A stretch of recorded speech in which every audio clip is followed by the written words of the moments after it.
If there's any Marvel hero who can challenge Spider-Man in the popularity department, it's Wolverine.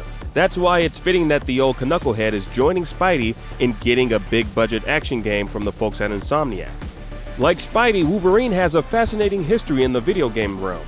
It took years for developers to figure out how to translate both his distinctive look and his unique powers from page to screen. Let's take a look at Wolverine's Clawful evolution in video games.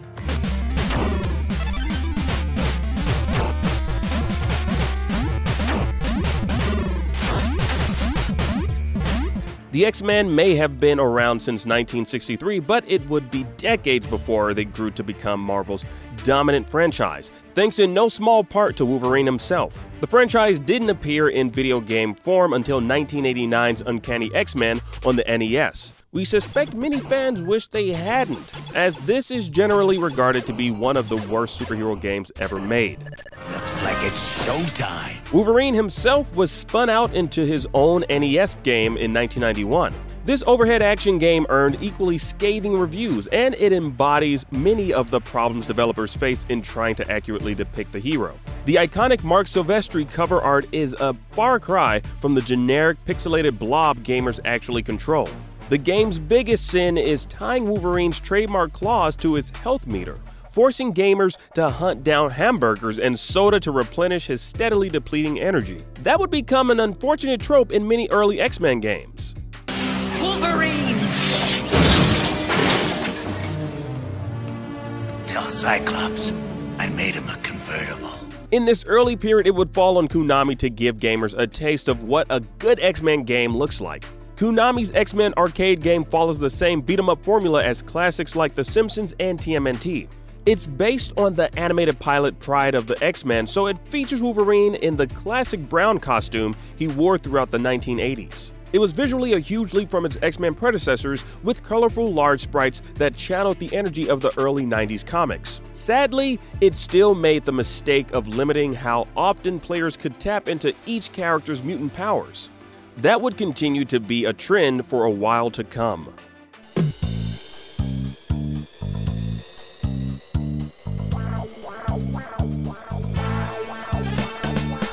The early to mid-90s marked a golden age of X-Men games, though perhaps more in quantity than quality. 1992's multi-platform title Spider-Man and the X-Men in Arcade's Revenge set the tone for this era, offering fans a side-scrolling action gameplay that looked and sounded better than it actually played.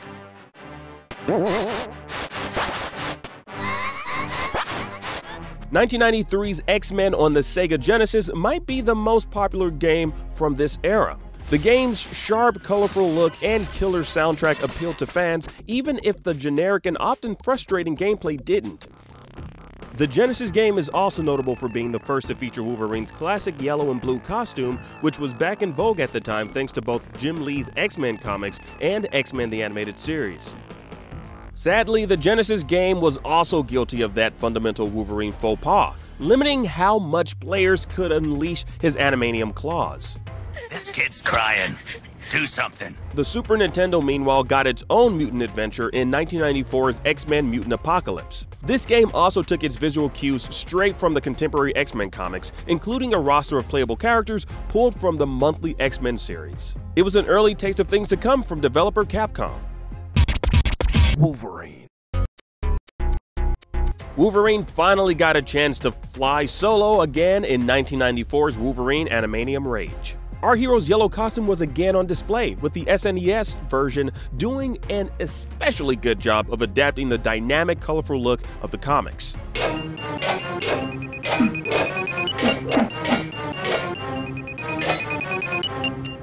While it debuted to mixed reviews, Adamantium Rage did a better job than most of tapping into Wolverine's mutant abilities. It even included his healing factor in the form of a regenerating health meter. The catch, however, is that stopping and waiting too long would result in Android LCD showing up and killing Wolverine herself.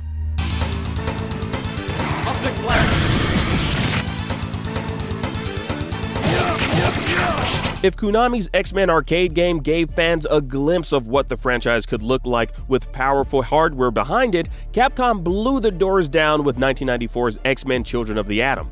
While basically a Street Fighter clone with a playable cast of mutant heroes and villains, the game immediately won a fan following thanks to its dynamic visuals and over-the-top special moves. The large, detailed sprites in Children of the Atom became the new gold standard for X-Men games, merging the style of the early 90s X-Men comics with a more stylized manga-esque approach. In that sense, the game's graphics mirrored the trend of the comics themselves, with up-and-coming artists like Joe Madureira bringing a heavy manga influence to the American comics scene. Children of the Atom also featured many voice actors from X-Men the Animated Series, including Cal Dodd as Wolverine. The result was a best-of-all-worlds approach, where Wolverine finally looked as good as he sounded. Children of the Atom and various follow-ups like X-Men vs. Street Fighter and Marvel vs. Capcom also showed fans a Wolverine completely unleashed, with no limitations on his deadly fighting abilities. If anything, Wolverine was so badly overpowered in X-Men vs. Street Fighter that he had to be nerfed for Marvel vs. Capcom 2. Wolverine would make one final appearance on the SNES in 1995's Marvel Superheroes War of the Gems. Here, Capcom repurposed the eye-popping sprites from the fighting games to create a more traditional side-scrolling action game. While you couldn't play as Wolverine in every level, at least you weren't limited in how often you could unsheath his claws. For the sake of all humanity. Special delivery. With the X-Men arcade games nailing the look of the Marvel Universe in 2D form, the next challenge was translating the look to 3D. It wasn't easy. First up was X-Men: The Ravages of Apocalypse, which was essentially a mod of the original Quake released as a retail game. While the game boasted a wider color palette than Quake ever did, the crudely animated blocky character models didn't exactly scream X-Men. It didn't help that the single-player mode had gamers control a generic grunt mowing down endless waves of X-Men clones, rather than controlling Wolverine and friends directly. Things went quiet on the Wolverine front for a few years, but the arrival of the first X-Men movie helped reinvigorate the franchise's gaming prospects. This is the stupidest thing I've ever heard. It's Cyclops, right? 2000's X-Men Mutant Academy became the first 3D X-Men fighting game, and naturally, Wolverine was one of the playable fighters. Considering the limitations of the aging PlayStation hardware, the game did a reasonable job of replicating the look and feel of the late 90s X-Men comics. Dodd even returned to voice Wolverine again. Mutant Academy spawned a direct sequel on the PlayStation 1, as well as a more ambitious follow-up called X-Men Next Dimension on the PlayStation 2, GameCube, and Xbox. Next Dimension offered fans an unusual blend of comic and movie-inspired elements. Rather than feature the X-Men in their traditional spandex costumes, the game opted for the modern black leather uniforms introduced in the comic book series New X-Men. Patrick Stewart also narrated the game's story mode, though the plot itself was set within Marvel's comic book universe. To that end, I, Professor Charles Xavier, assembled the X-Men. That same hybrid approach carried over to Wolverine's next solo game in 2003. Titled X2 Wolverine's Revenge, the game was clearly intended to lure in moviegoers fresh out of seeing X2 X-Men United. But despite Hugh Jackman's face on the cover, the game was mostly comic-inspired, apart from again bringing in Patrick Stewart as Professor X. Wolverine once again wears his black leather New X-Men uniform, and Luke Skywalker himself, Mark Hamill, provided the hero's voice. You were part of the Weapon X program yourself. You know we all have a virus that's gonna kill us. I knew it a long time ago, Runt. Wolverine's Revenge didn't entirely succeed in putting gamers in Wolverine's boots, sadly. The punishing difficulty combined with a strange reliance on stealth mechanics over hacking and slashing made them feel like anything but an immortal superhero. Wolverine's hunched animalistic animation may have looked great for the time, but the controls left much to be desired. Come here, you! Mind if I cut in?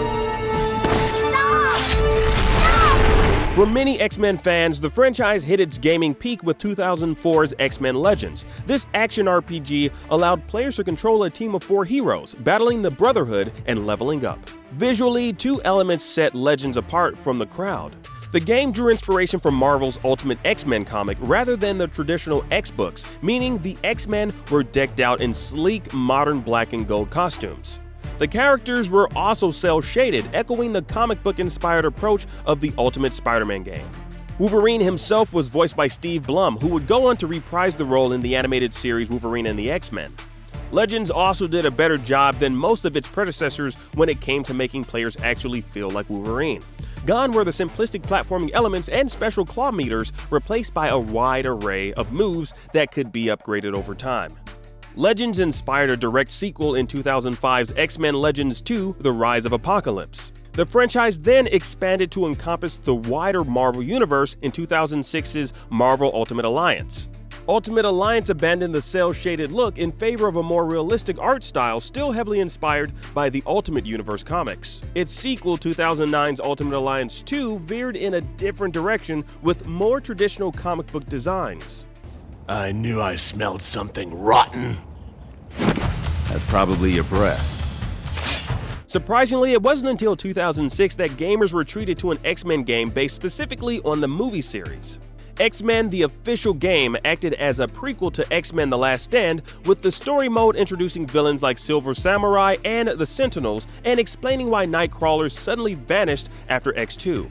Naturally, the game featured both the voice and likeness of Hugh Jackman, along with several other movie mainstays. The game also made some notable attempts at depicting Wolverine's powers, including a regenerating health meter and a Berserker Rage mode that activates whenever Wolverine takes too much damage. That game wound up serving as a rough prototype for Wolverine's next and easily best solo game. 2009's X-Men Origins Wolverine served as an adaptation of the movie, albeit with a greatly expanded plot that added in major characters and subplots. More importantly, the game finally hit on the perfect formula for making players feel like Wolverine. The ferocious combat was heavily inspired by God of War, taking advantage of Logan's unbreakable claws and healing factor, and ensuring players were never limited in how often they used them. Thanks to the processing power of the Xbox 360 and PlayStation 3, players could even see Wolverine's battered body deform and tear apart in real time. This is the Mark 1 Sentinel. It's big. I'll give him that. While the main character model in X-Men Origins is based directly on Jackman, the game also included several alternate costumes drawn directly from the comics. At this point, this is probably the closest we'll get to actually seeing Jackman wear the classic yellow spandex.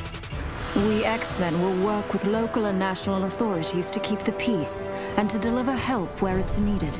And the Brotherhood of Mutants will protect its own. Sadly, X-Men Origins Wolverine set up a sequel Activision never delivered, and things have been fairly quiet on the X-Men front in recent years. Unless you count Silicon Knight's disastrous 2011 game X-Men Destiny, and we'd rather not. Wolverine has appeared in a number of Marvel games following his last solo outing, often voiced by Steve Blum. 2011's Marvel vs. Capcom 3 and 2019's Marvel Ultimate Alliance 3 both stand out because of their attempts to pair detailed modern graphics with a comic book aesthetic. While not strictly cel-shaded, the art styles in both games emphasize heavy black lines and shadows.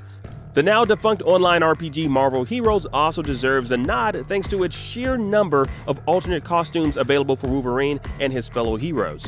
But if things have gone quiet on the X-Men front of late, Wolverine himself is due for a big comeback. He's set to return in Marvel's Wolverine, a PlayStation 5 exclusive action game developed by Insomniac. We don't know much about the scope of the game just yet, but the teaser trailer showcases a gritty, blood-soaked version of Wolverine enjoying himself in a seedy Madripoor bar. If Marvel's Spider-Man is any indication, we can probably expect a brand new interpretation of Wolverine's classic costume along dozens of familiar suits. Which of Wolverine's many video game appearances is your favorite? What costumes do you want to see in Marvel's Wolverine? Claw your way to the comments section and let us know, bub. And for more news on future Marvel games, stay tuned to IGN.